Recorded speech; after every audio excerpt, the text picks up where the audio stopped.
Welcome to the Honest to Godcast, podcast dedicated to learning the truth, and the truth will set you free. I'm your host, Stephen B.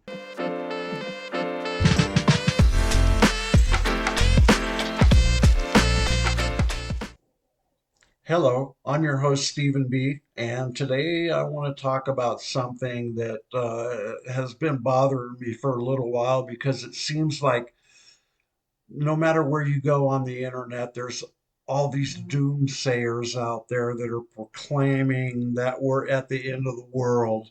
Oh, this is the proverbial it. Some people say it's going to be climate change. Some people say it's going to be pole shifts and all of this stuff. And even though there is scientific evidence for that, I want to defuse the ideology that's out there that we're at the end time because we're not. And I will prove that in just a couple of moments here.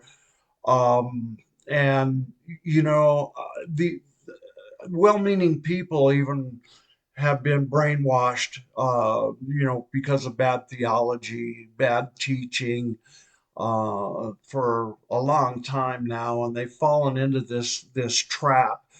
The way I see it is that all of this stuff that's out there that is designed to cause anxiety and fear is just meant to confuse people and make them scared.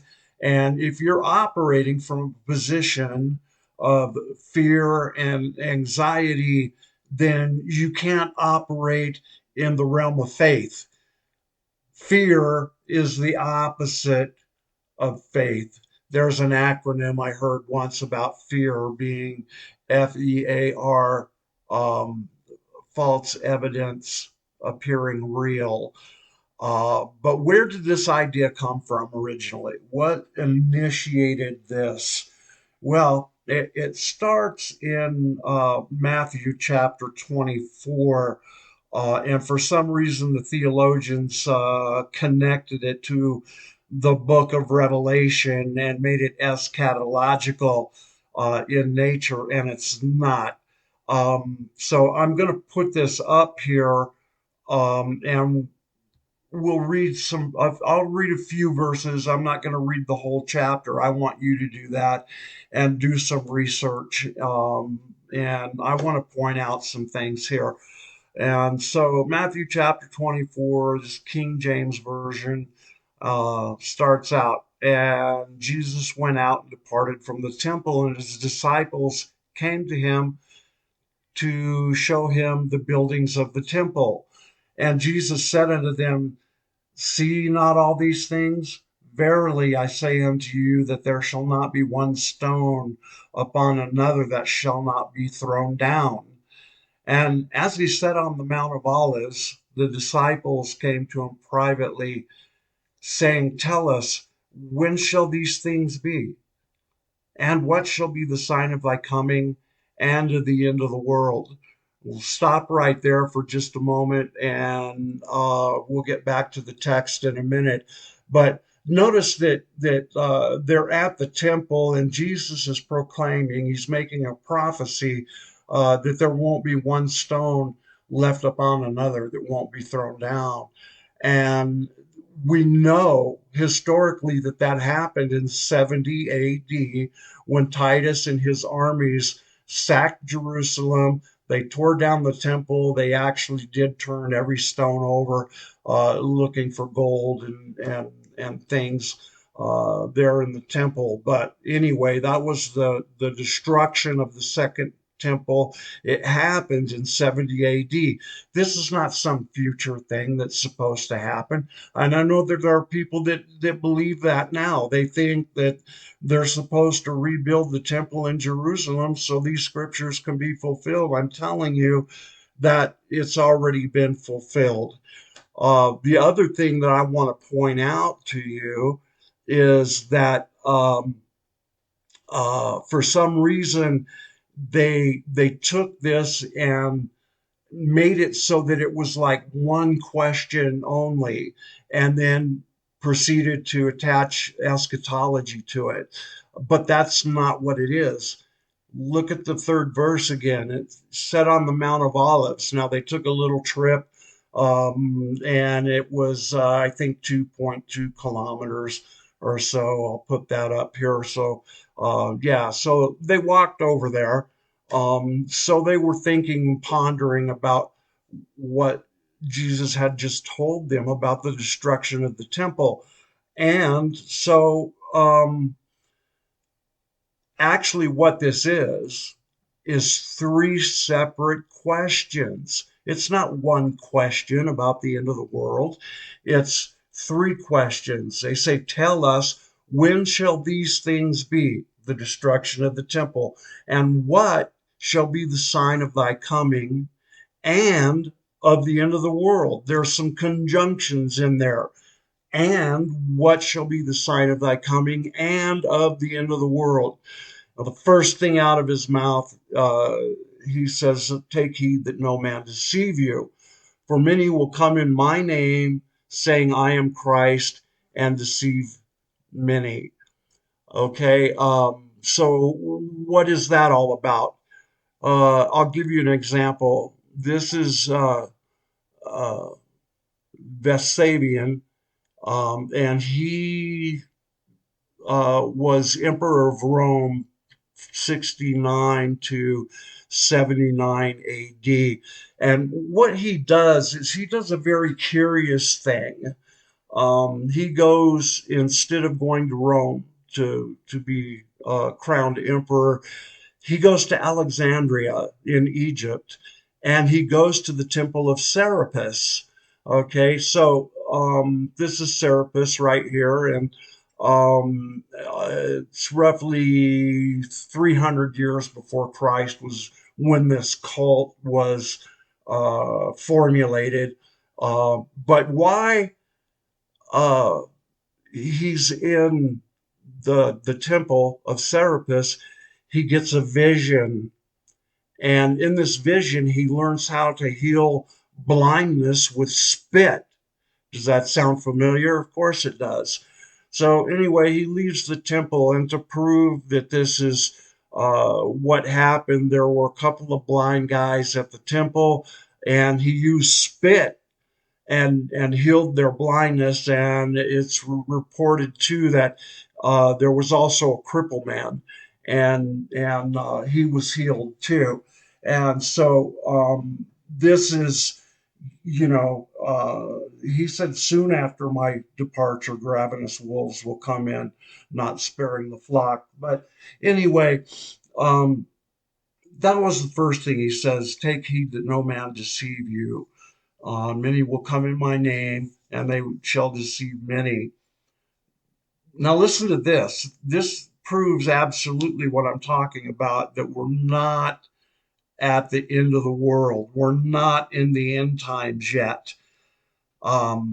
Because it says here, you will hear of wars and rumors of wars. See that you be not troubled, for all these things must come to pass, but the end is not yet. Now, see, when you look at it in that context, it's the exact opposite of what these theologians and doomsayers are saying. It's we're not the end is not yet, and I'm going to tell you, uh, as of today, right now, as of right now, there are 34 wars going on in the world. Most people know about Russia and the Ukraine, but there are 34 of them, and that's not to mention too the wars with the drug cartels and those kind of parenthetical wars too. And in fact, the idea that they're teaching Armageddon the way that they're teaching it, and the apocalypse the way that they're teaching it, with all this doom and gloom attached to it, isn't that just another rumor of a war? No, it's not going to be that way. It doesn't work that way. In fact, the scripture is very clear. It says they will say peace and security, then sudden destruction will come upon them. And it talks about nation will rise against nation. The word there in Greek is ethnos, which is where we get the word ethnic, but kingdom against kingdom, And there will be famines, pestilence, earthquakes in diverse places. Now, that word diverse there means in different places, but I'm pretty sure that those places are not random, that there are specific earthquakes. I'm going to do another video just about that because I know that there's an agenda behind this. And so he says these are the beginning of sorrows. All right. And so read the rest of the chapter and you'll see some interesting things in there. But what I want to talk about down in verse 14 here, it says, and this gospel of the kingdom shall be preached in all the world for a witness unto all nations, and then shall the end come. Okay. And then he goes on to talk about the abomination of desolation spoken by Daniel the prophet. And the companion chapter, Luke 21, doesn't say that the abomination of desolation is a he, it says it's an it. So all you have to do is look and see what's standing in the holy place there now. And is it not the Dome of the Rock? So a lot of this stuff that they're saying needs to be fulfilled has already been fulfilled if you just stop, think about it, and study history. There are some other interesting things that he talks about, like the powers of heaven being shaken. In the Greek, the root word there is the same where we get uranium. And when did that happen? My mind automatically goes back to 1945 with the first atomic bomb and those evil people and scientists that did all that. They weren't satisfied with just bombing Hiroshima and Nagasaki, shaking the powers of heaven. They even blew up atomic. In 1962, they blew up an atomic warhead out in space. And so, yeah, the powers of heaven will be shaken. I'm saying all these things are true, but getting back to the 14th verse, it says the gospel of the kingdom will be preached into all the world for a witness. Sure, the gospel according to the Mormons has been preached in all the world. The gospel according to the Baptists has been preached in all the world. The gospel according to the Jehovah Witnesses, the list goes on and on and on and on. But those are not the gospel of the kingdom. The gospel of the kingdom has barely been scratched. We haven't even scratched it because nobody's talking about the gospel of the kingdom. And I think that that's because of ignorance and brainwashing, and they really don't know what the gospel of the kingdom means. So, at some point, I will do a video on what is the gospel of the kingdom.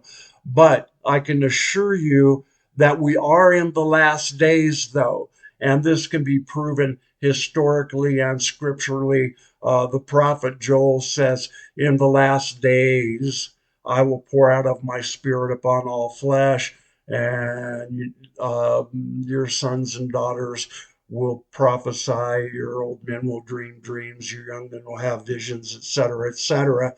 And then on the day of Pentecost, that was reiterated. And when Peter was preaching that sermon, he said, this is that which was spoken by the prophet Joel in the last days. So we know when the last days began. We can absolutely, positively, uh, confirm that. So, are we in the last days? Absolutely, absolutely. But are we at the end yet? No, we're not, because I'm still hearing about wars and rumors of wars. The gospel of the kingdom has not been preached into all the world. There are so many things in this 24th chapter. You just need to read it in context because what do we have? We have text and we have context. And what is context? Context is the overall environment in which the text were written. And so I just wanted to leave you with a little bit of good news today, folks, because we still have some time. We're not at the end yet. As long as we're hearing about those wars and rumors of wars, and Hollywood keeps pumping out all these movies about apocalypse and Armageddon and all of that stuff. Apocalypse just means unveiling. It doesn't mean doom and gloom like the Hollywood renderings and you could probably go on any given Sunday to any of the Christian churches and other churches too. And I guarantee you, on at least one of them Sundays during the month, they're going to be talking about gloom and doom and all of this stuff. Just stop, slow down, take a breath. We're not at the end times. Whatever your gift and calling is, pursue it with all your heart because we still have some time left. And so I just wanted to give you a few things to think about and go back and read um, that whole entire chapter of Matthew 24 in that context. And I'm sure that, if you don't put spin on it or whatever and just read it, then it will all make sense to you. And that's our show for today. I'm your host, Stephen B. If you fall into the category of any of the people in the wanted sign, I'd love to interview you on the podcast. And so stay healthy and be happy, be joyous, and be free. Don't let these doomsayers get into your head and screw with you and mess with you and make you so that you're walking around operating from a position of fear. Because fear is the opposite of faith. Have faith. Bye for now.